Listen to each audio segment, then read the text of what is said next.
By election में EVM प्रभावित नहीं होता, वहां बीजेपी चुनाव नहीं जीतती। बिहार के बोचहा विधानसभा समेत कई राज्यों में हुए उपचुनाव के परिणामों को लेकर जाप सुप्रीमो पप्पू यादव का बड़ा बयान सामने आया है और उन्होंने स्पष्ट शब्दों में कहा है कि उपचुनाव में ईवीएम हैक नहीं हो पाता, इसी वजह से बीजेपी चुनाव हार जाती है। आइए सुनते हैं उन्होंने क्या कहा। देखिए, मैं 2-3 बात आपको पहले बताऊं। बोचहा नहीं, देश में 4 सीट पे चुनाव हो। लोकसभा शत्रुघ्न सिन्हा जी, छत्तीसगढ़ में कांग्रेस, बंगाल में ममता। बोचहा सीट मुसाफिर पासवान जी की मौत हुई थी। एक बीजेपी का घमंड, अहंकार। देखिए, बीजेपी मतलब नरेंद्र मोदी, नरेंद्र मोदी मतलब बीजेपी, बस यही बच गया। नरेंद्र मोदी जी से ही बीजेपी की जो भी वोट बची हुई है, बची हुई है। बिहार में कुछ लोग बीजेपी के नेता स्वयंभू नेता बनने लगे कि हम भी नरेंद्र मोदी हो गए। घमंड। आप अपने एलाइज को पीठ में चूड़ा भोंकते हो। पहले आपको समझना चाहिए कि आपने जिस तरीके से सैनी को आपने हटाया, फिर मांझी को आप डिस्टर्ब कर रहे, और दूसरी तरफ आप नीतीश कुमार को भी खंजर भोंकने की तैयारी करते। तो नीतीश कुमार जी और सरकार और बीजेपी के बीच सब कुछ अच्छा नहीं है, तो चुनाव कहां से आप जीते? और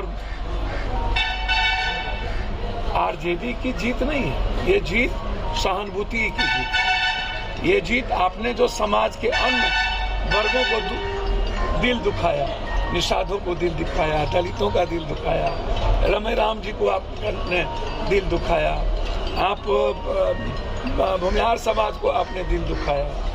ये सारा सीक्वेंस एक हो गया।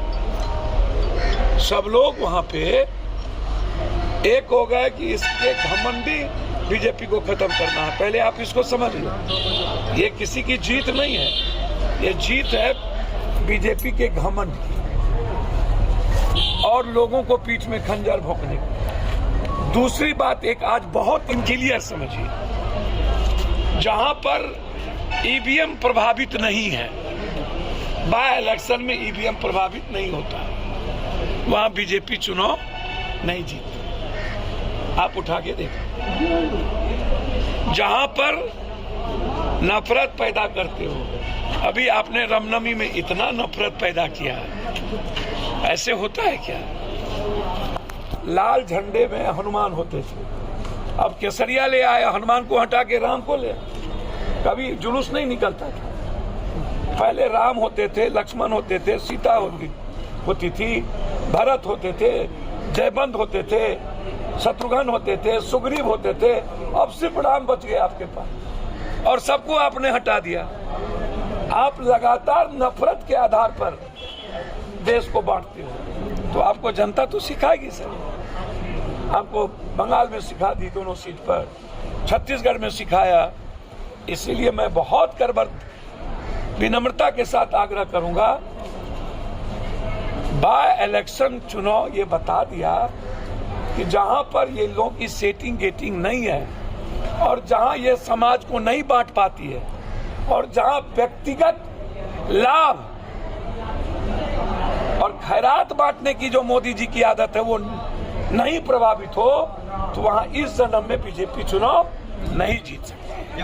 अंतिम एक बात और हमको बहुत खुशी है कि यादव और ब्रह्मर्षि के बीच लंबे समय से जो कुछ लोगों ने नफरत पैदा किया, मुझे लगता है कि एक अच्छी पहल है कि कम से कम जो यादव आइसोलेशन की ओर कुछ लोगों ने 15 साल के किया था, अब समाज के लोग एक रहे, सभी जात के लोग एक रहे, इसकी शुरुआत मुझे अच्छा है। जीते कौन हारे, जीते हारे कौन।